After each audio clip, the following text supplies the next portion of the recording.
Señores, gracias por continuar a esta hora de la mañana. Francisco Aristi es abogado, ha trabajado durante muchos años en todo el sistema de la seguridad social, específicamente de CICERRIL, de donde salió hace poco, era el consultor jurídico, así que tiene y conocimiento mucho de las normativas y demás actos que se hacían desde allí. Así que agradecemos mucho la disponibilidad que ha tenido para conversar esta mañana. Muy buenos días. Aristi, buenos días. Buenos días. Le doy las gracias a ustedes por la invitación. Antes que nada, quiero expresarle a don Muchi que yo vine de Higüey en el año 1987, hace 34 años, y tengo 34 años siguiéndolo a usted en todos los programas de televisión que usted ha estado. El show del mediodía, Punto Final, esta misma semana. Y 25 años de este programa. Así es, y 25 años de este programa. Entiendo que usted es aún quedan periodistas serios, y usted es uno de ellos. Óigame, yo lo que soy es un trabajador, Sí. y este es mi oficio y me gusta. Eso es todo, no más de ahí. Excelente. Lo felicito realmente. Gracias. Bueno, pues comenzamos entonces, cuando nos animamos a hablar con usted fue porque estaba la idea, según ha trascendido, el mismo empresariado propone que se usen fondos de los fondos de pensiones como garantías o cierta utilidad para la construcción de viviendas. Siempre nos asusta pensar qué va a pasar con el dinero de las pensiones. ¿Cómo usted ve eso?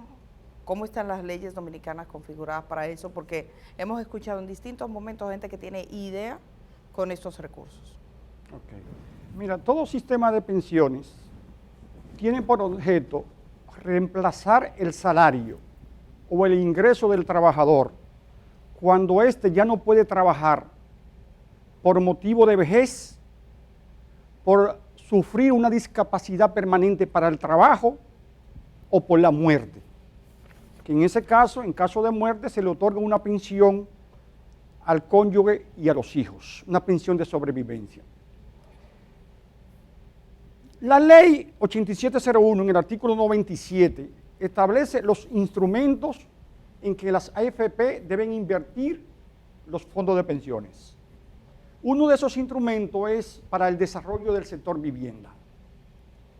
La Comisión Clasificadora de Riesgos y Límites de Inversión ha establecido que las AFP pueden invertir hasta el 20% de los fondos de pensiones en el sector vivienda.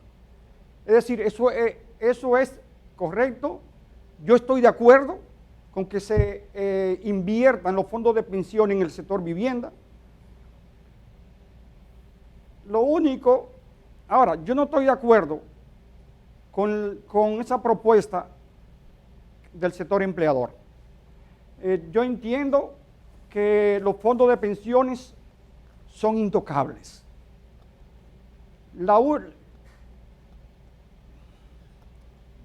Es decir, esa propuesta del sector empleador de que se garanticen los fondos de pensiones para préstamos a los trabajadores, yo entiendo que eso no está acorde con la ley. Entiendo que si le hacen un préstamo a los si le prestan a los trabajadores, poniendo como garantía los fondos de pensiones, si el trabajador no paga la deuda, si no paga el préstamo, entonces la AFP va a tener que pagar con los fondos de pensiones de los trabajadores esa deuda. Entonces sería, entonces yo entiendo, yo no estoy de acuerdo con que se ponga en garantía para préstamos a los trabajadores con los fondos de pensiones. Aristi, 30% de lo que uno tiene ahorrado es lo que piden algunos encabezados por un diputado, en este caso diputado de La Romana. Me gustaría saber qué piensa usted de eso. Mira, Edith, ustedes saben que aproximadamente se estima que los trabajadores van a recibir de un 19 a un 20% por concepto de pensión por vejez. Imagínense ustedes, si nosotros retiramos el 30% de los fondos de pensiones para entregárselo a los trabajadores, si se aprueba por ley entregarle a los trabajadores el 30% de los fondos de pensiones, entonces la pensión de los trabajadores ya no va a ser ni siquiera un 20%, va a ser un 14% al momento de su retiro. Entonces yo entiendo que los fondos de pensiones no se pueden tocar. Los fondos de pensiones deben ser para los fines que están establecidos en la ley, es decir, para el pago de las pensiones por vejez, de las pensiones por discapacidad y de las pensiones de sobrevivencia. Sin embargo, hay una propuesta que yo estoy de acuerdo, que hizo ACOPROVI, Asociación de Construcción de Viviendas, una asociación. ACOPROVI propuso que de los recursos del seguro de riesgos laborales se utilicen para que los trabajadores puedan adquirir viviendas.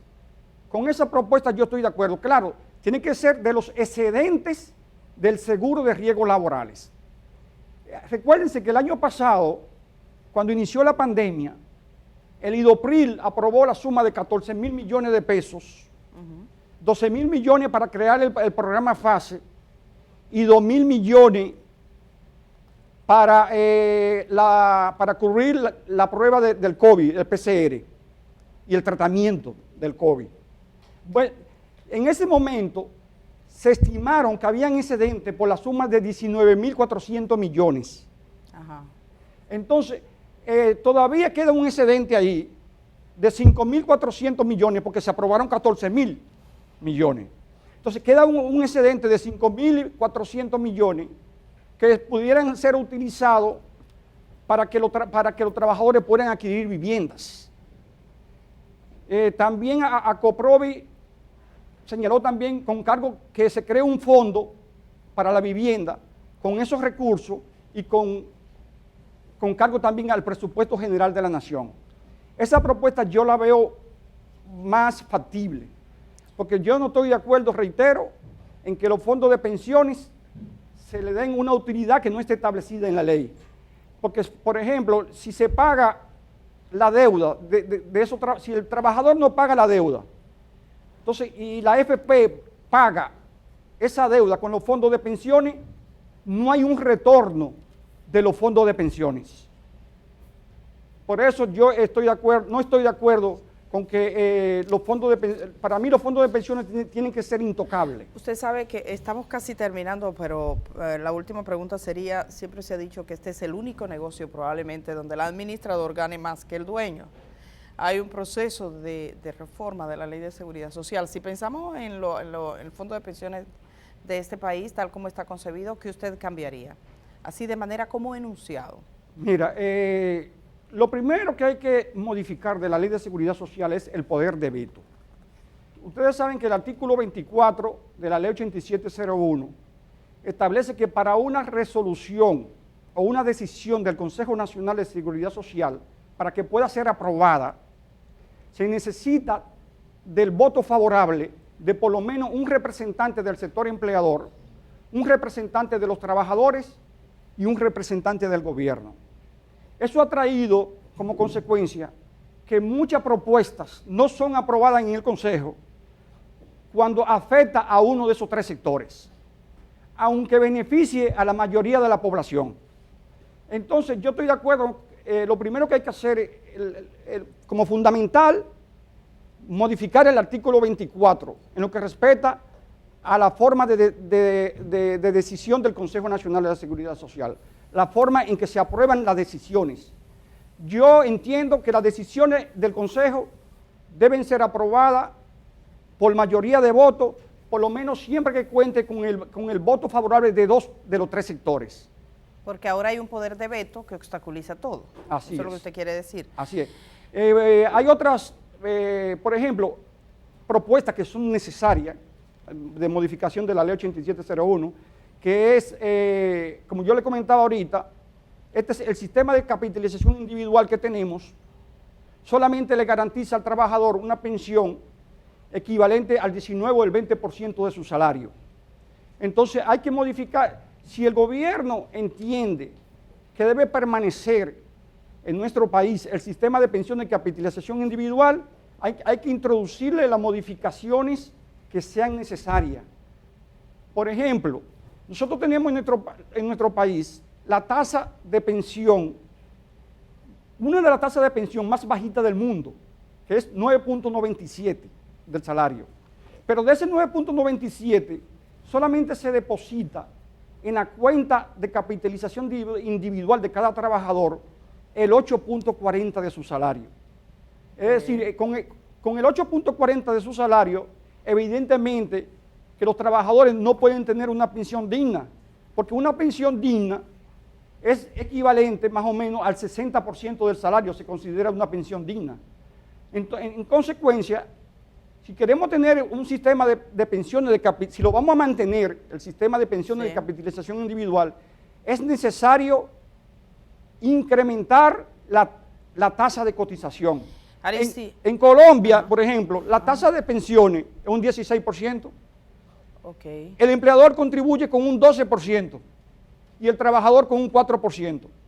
Y nosotros aquí tenemos una tasa de cotización de un 9.97%. Aristi, yo creo que vamos a tener que echar un vistazo a todo el sistema de seguridad social. Eso incluye, por ejemplo, el caso chileno, que fue el que aquí se imitó, pero hoy no tenemos más tiempo. En otra oportunidad hablamos de nuevo. Le agradecemos mucho que usted haya dispuesto de su tiempo para estar aquí esta mañana. Siempre para servirle. Muchísimas gracias. Así estamos terminando. Usted sabe cómo es, el tiempo implacable. Carolina Santana, ya nos vamos, Uchilora. Agradecemos a todos ustedes por estar esta mañana aquí. Nos encontraremos de nuevo mañana cuando sean las 6 de la mañana, entregando una vez más este esfuerzo conjunto de llevarle informaciones útiles. Así que tengan un buen día, en nombre de los tres. Hasta mañana. Hasta mañana.